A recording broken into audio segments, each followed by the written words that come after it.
Thank you very much for that kind welcome and the invitation from the organisers to speak to this important conference. I acknowledge the traditional owners and the Indigenous people of Brisbane and people who work at the front line of this most important issue. I pay homage to your dedication. There's probably no more sacred vocation than the one that many of you are involved in. I really salute people who work for our children and who work in a sometimes stony field. I want to acknowledge a few people here today who I'm a great legatee of and admirer of, and who personally helped me in my journey.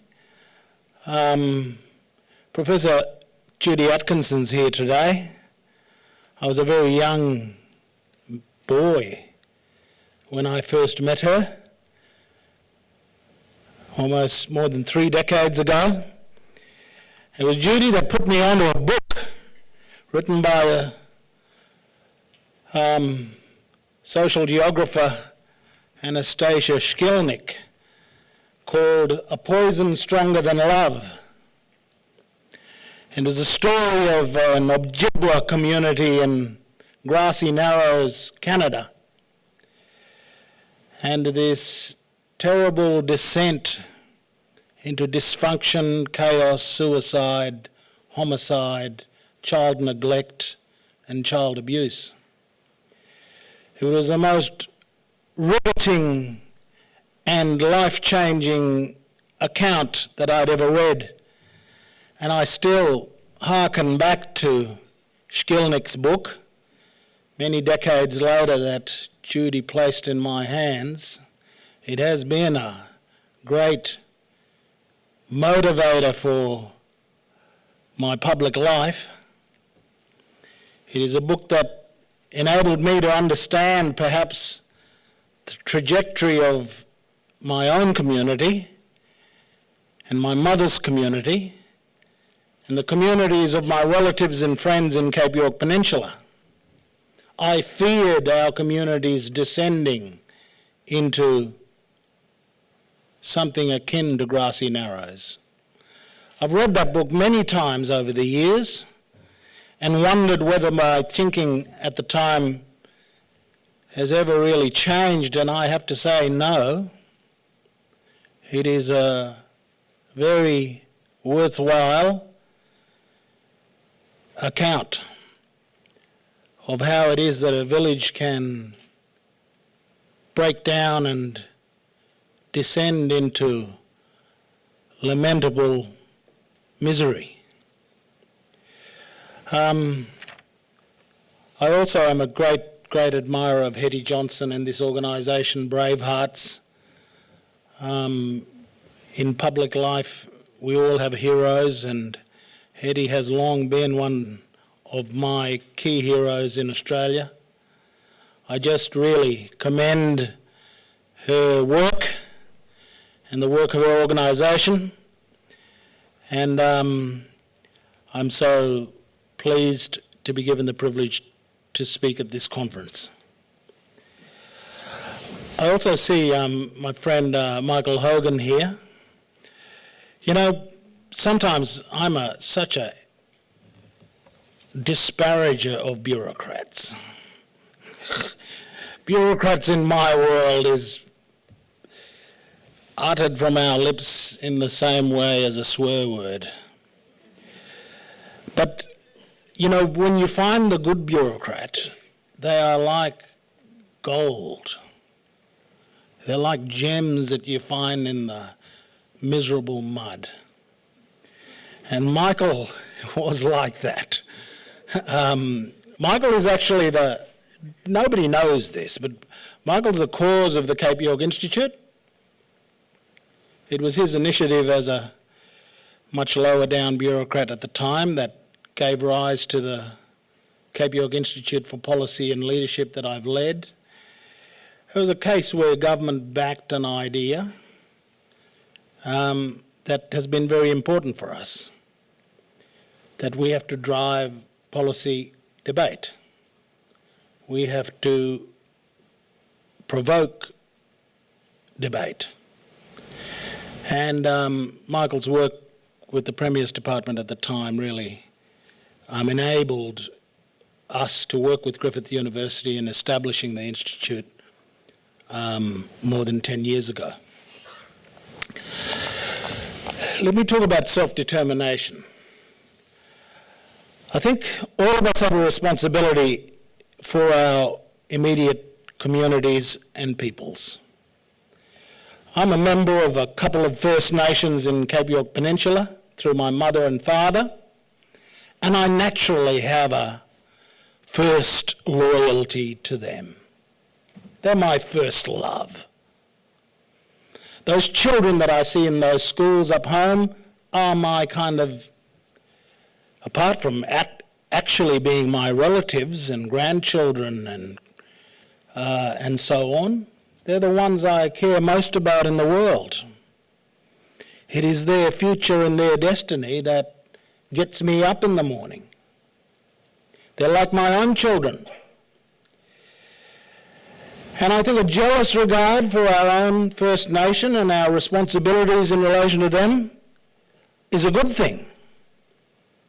We have to take charge as Indigenous people for our own mob. The fight for Aboriginal rights and self-determination can't just be an abstract notion. It's got to be grounded in your people, real human beings, children who get up in the morning expecting a feed, children who need to get to school, children who needed to have a safe sleep at night. That's what self-determination is about, our responsibility to ensure that our children have their needs and their rights attended to. I've always believed since reading A Poison Stronger Than Love that our first loyalty is to our children. I'm a bit impatient with the rights of adults, actually. Possibly wrongly, but I don't think that rights of adults should prevail over the rights of children. And I've got to say, the human rights discourse dismays me a bit to the extent that it places the prerogatives of adults above those of children. I think the rights of children should prevail over all other rights. At the apex of our community and the apex of our First Nations should be the needs of our children. Their right to be safe, the right to have all of their bodily needs met, and the right for them, as we say in Cape York Peninsula following Amartya Sen's great formulation, a right to choose lives they have reason to value. To have the capabilities to choose lives they have reason to value. And Amartya Sen said that capabilities include good health, good education, safety, the right to safety. And the obligation of parents to give them good memories. I love that definition of parenting. The role of parents is to give children good memories. And I was very blessed with my two parents. They gave me great memories. They were poor. My mother couldn't speak English. They were not educated. But they sent me to school every day. And my father said incessantly to me, reading makes a full man. Why would a virtually illiterate man, a drover and a butcher, tell his son that reading makes a full man?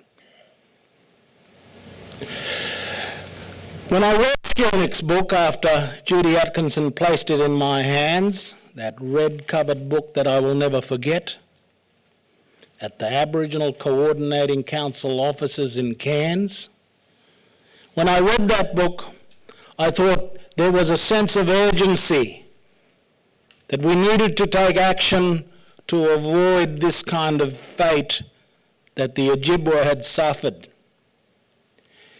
because of a litany of bad government decisions, relocating the village from a geographic spread in the traditional style into a grid pattern with good curbing, channeling, guttering, hot water, sewerage, and a work for the dole program to boot.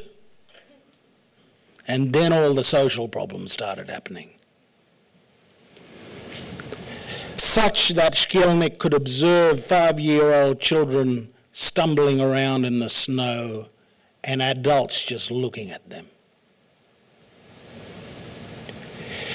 So when I read Skelnick's book, I thought there's a sense of urgency about some things going south, some things unravelling, some beautiful, important things that were the achievements of my grandfather and my father and mother were dissolving, were crumbling. How is it that I could sleep in any house in my community and be safe? I could have a sleepover with my cousins and my parents would know that I would be safe. And yet we would tremble to do so today. And all of these things that were crumbling, I felt a great sense of urgency, and Judy was a great energizer of that urgency that we must tackle these social problems. Self-determination. In the discourse, there's a lot of self-determination about the right of sovereign nations. There's a lot of discourse about the right of individuals to self-determine. But what about communities and peoples and First Nations? If we have a right to self-determination, it means that we must insist on taking special charge. We have to, let me use the word, be prepared to be maternalistic in relation to our children. We must be prepared to be paternalistic in relation to our grandchildren. Because if we won't take charge, who is going to? So I make no apology for some of my policies being paternalistic. I think our children want it, need it. And when they are abandoned in relation to their care and safety, if we are a self-determining people, will we not step up into the breach? We can't say we have a right to self-determination if we step back and say, well, when these problems emerge, we can't intervene. That would be paternalistic. I fought the church in relation to their paternalism. There had to come a time when our church, the Lutherans, had to retreat. There was a bad history of paternalism that lasted into the 1980s, and I was, along with my colleagues, the last group of community leaders that told them to retreat. But the problem with the retreat of that paternalistic regime is that we may have thrown the baby out with the bathwater. Because it fell to us, finally, to maintain the moral structure of our village. Because it takes a village to raise a child. And a self-determining village is a village where real human beings in the form of adults and community leaders and mothers and fathers and uncles and aunties actually need to step up. There is no kind of supernatural power that's going to step in and feed malnutrition children. There's no supernatural power that's going to somehow fix this social problem of hunger or lack of safety. So I'm dismayed that in all of the discourse about self-determination, we don't have a robust insistence on the part of our communities, our villages and our First Nations around responsibility. We've got to take responsibility for our children and our communities. If we have a vision that our people should live long on the earth, then we have to take charge. And responsibility is part and parcel of rights. We have a right to take responsibility. It's our greatest right. You want to understand what power is and empowerment is? It is the right to take responsibility. It is the right to insist that there is no better guardian of our children than ourselves. Than mum and dad taking jealous responsibility for the well-being of their children. And we know too many of our mums and dads need support in fulfilling that responsibility, and many of them need to be obliged to do so.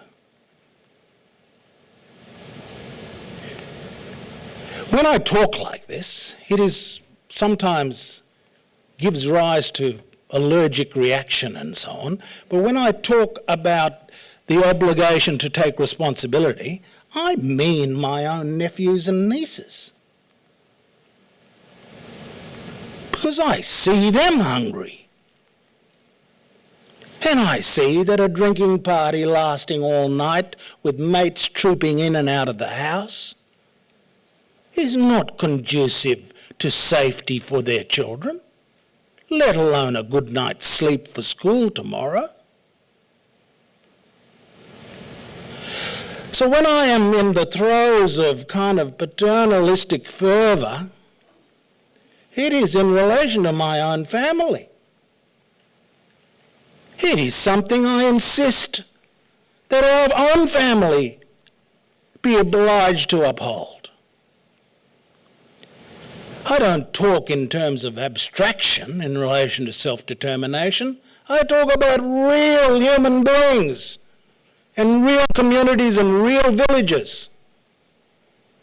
You think those children are pelting at the mangoes, the green mangoes, prior to summer, are somehow just having fun? They're hungry. They haven't had a square meal. And yet too many of our leaders and community members think that we can pursue a kind of liberal cosmopolitan life and we shouldn't be held to any other account other than to party as you may, to gamble in the school all day, all night, while the children are not being looked after.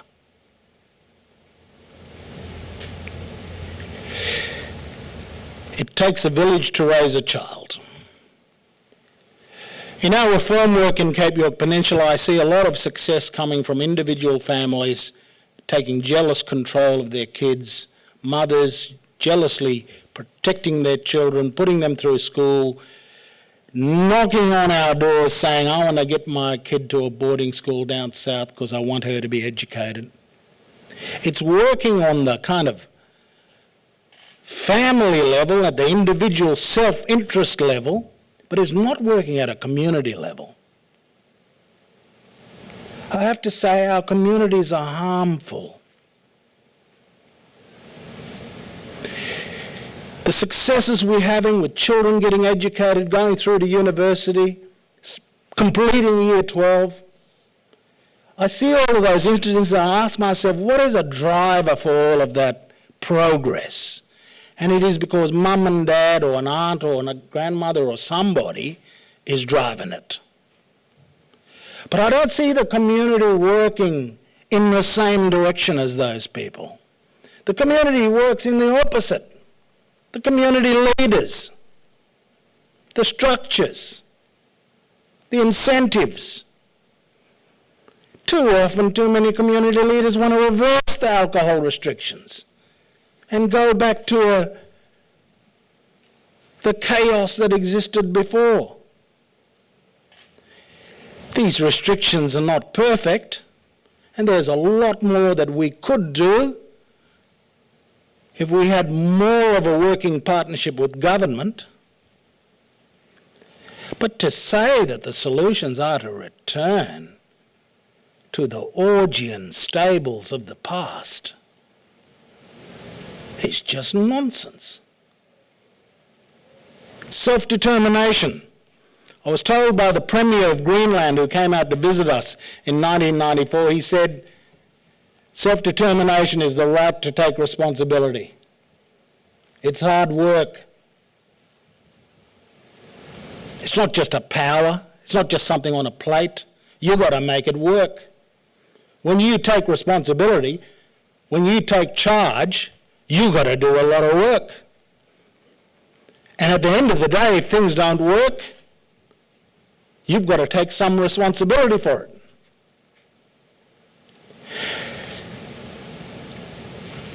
I think we're still in the kind of service delivery mindset. We think that a whole range of service deliverers are going to save us. You know, the passive welfare that I speak of is not just the money transfer. The money transfer is social support from the state is a minor part of the problem. The biggest part of the problem is passive service delivery that is predicated on the idea that somebody else is going to save us, be it a government department or some service organisation. Service organisations that work best are those that support families to take responsibility, that support communities to take responsibility. And at the moment, Indigenous Australia is swamped by service deliverers. And the hidden story of the colonisation of Black Australia by service deliverers is one where in the ATSIC days, it was the bureaucracy and our own community organisations that dominated the field, and then it transitioned to non-government organisations. Mission Australia, the Smith family, you name it. And for-profit providers. The community organisations are largely squeezed out of the scene, and we now have a scene that's dominated by large NGOs and for-profit providers. And my problem with that, it is not that many of them individually don't do important things or good things, but the problem with all of it is an industry. And you know about industries? They don't want the problem to go away. They don't want the industry to get smaller. Whereas if communities, if the old community paradigm was restored and the incentives were such that, you know, the aim here is to stop children being taken away. That's our goal. We're going to support families so that the removal of children goes down to zero. That's our goal. But the present child protection industry is a pig trough. Back in the heyday, $5,000 per week per child for a group home.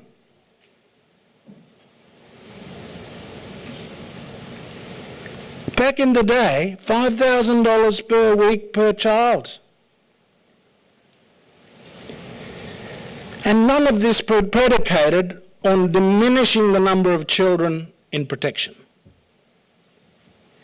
So there's a massive challenge for reform to understand that service delivery is good, but man cannot live by service delivery alone.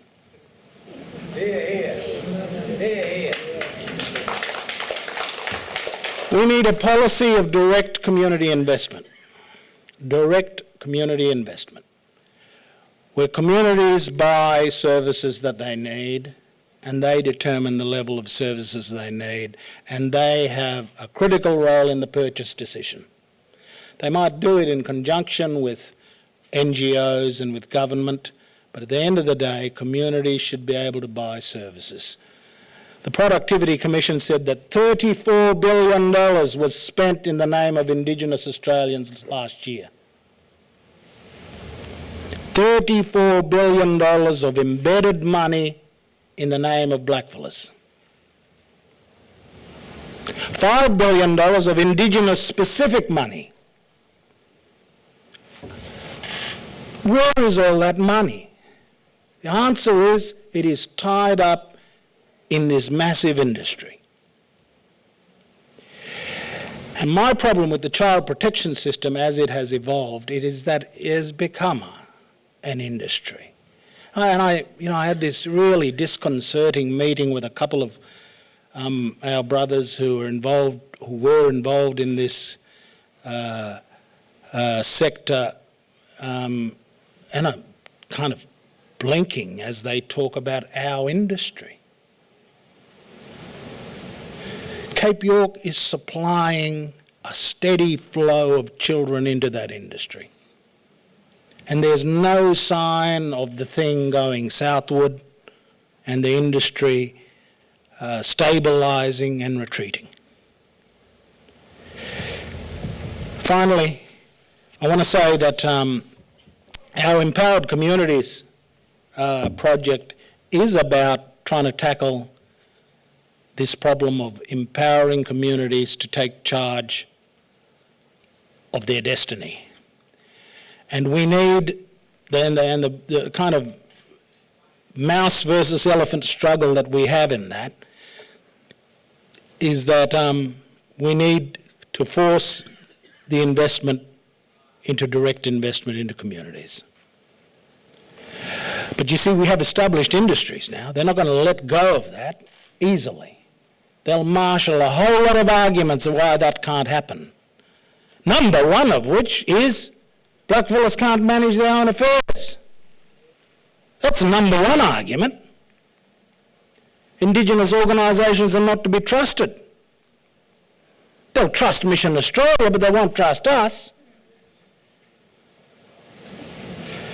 So our Empowered Communities initiative is about creating an institutional mechanism between communities and governments, federal and state, to oblige them to make the structural shifts, to put the community in the position of power, to deliver the services themselves, and if not, to buy the services from those they choose to buy them from. Involve the community in the purchase decision rather than, a pack of bureaucrats sitting down in Canberra or Brisbane working out what to back where. Look at the Indigenous advancement strategy administered by the present federal government and the investment decisions that were made pursuant to that. How can a bunch of people in Canberra determine what is really needed on the front line? What programs work, what interventions work, and what children need? My final words are that I think all families deserve to be supported in relation to 5 things. 1, we've got to manage the money.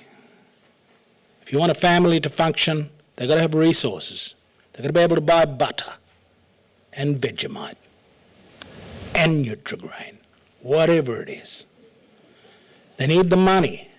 And poor people are so susceptible to pokies, takeaways, bottle shops, payday lenders. We've got to support them to manage the meagre resources they have. Manage the money is my first rule. Second rule, support the kids in their education. Show the families. All my mother needed to be told was that if you present your children up to the school, we will teach them. That's what the Lutherans said. And they need to be bathed, they need to be encouraged, and even if you can't speak English, you can encourage them. Third thing, look after the health of all the family members. Avail yourselves of the services down at the clinic. Be diligent in following up the advice given by the doctor or the nurse. Whenever something goes wrong, go down there. There is a penicillin or something down there that can treat most of the problems. Fourthly, have a home that you're proud and safe in. You're proud of and that you have skin in the game in. And finally, have a parenting program and make sure your children are safe. Ensure that there's a good parenting program that allows young parents to become very wise parents down the track.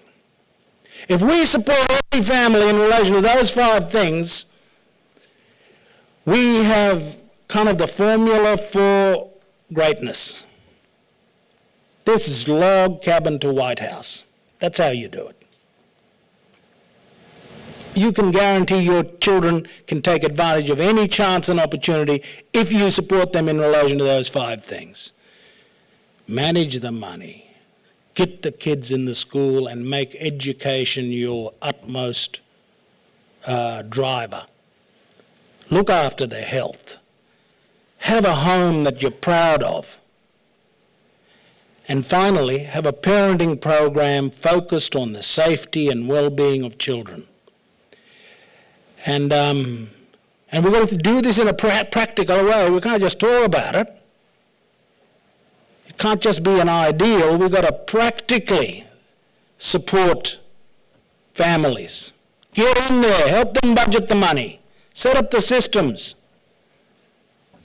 get the banks to create products that these families can use.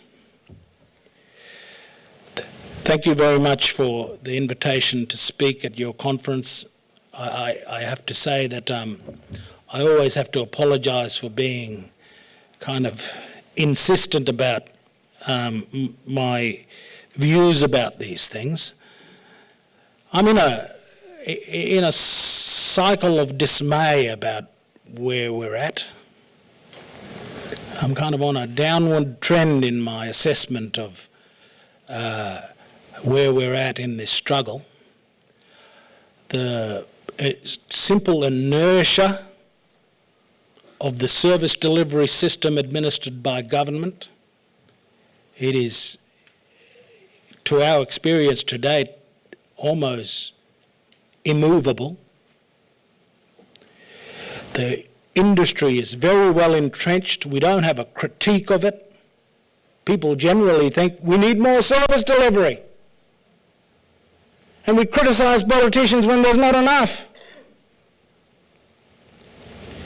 And we don't understand how disempowering that paradigm has been when we don't have the reconstruction of villages, the rebuilding of villages. And some of the things we do, of course we're going to fail. Some of the things we do, of course we're only going to achieve half of the objectives. But I tell you, some of the things we do, there's sparkling success. So I want to really give succor to all of you who work in this field. It is an absolutely noble area of work, albeit harrowing. And I look forward to the day when we in Australia can say that, harm to children is minimised to the utmost of our human capacity. We've got to be able to reduce harm down to kind of inhuman preventability. Thank you very much.